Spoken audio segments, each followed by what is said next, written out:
Wala akong nakikitang indikasyon o karakteristik ang Pangulong Ferdinand Bongbong Marcos na masasabi kong leaning towards or leading towards dictatorship.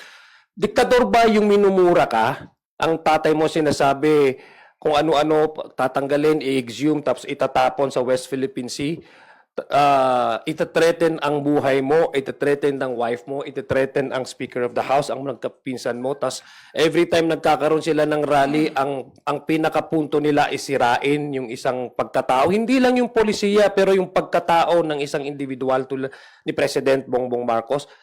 Tapos wala siyang ginagawa directly. He has all the power at his disposal and yet he has doing nothing. In fact, ang mga response niya is so diplomatic. Characteristic ba yun ng isang diktador? I don't think so. Pangalawa,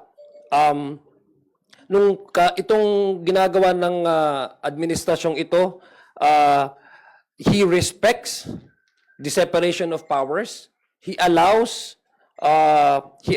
does not even want maraming mga legal opinion na sinasabi, President, you request the Senate to convene for an emergency session. He did not do that because he respects the separation of powers. He allows all the agencies to work according to its mandates. That's not an indication, or that's not even an attribute of a dictator. Di ba? Wala naman ho sa administrasyon niya na may nakaupong citizen na Chief Justice na nakuwaranto o kinasuhan. Wala ho sa administrasyon niya na may sitting senador na kinasuhan at pinakulong.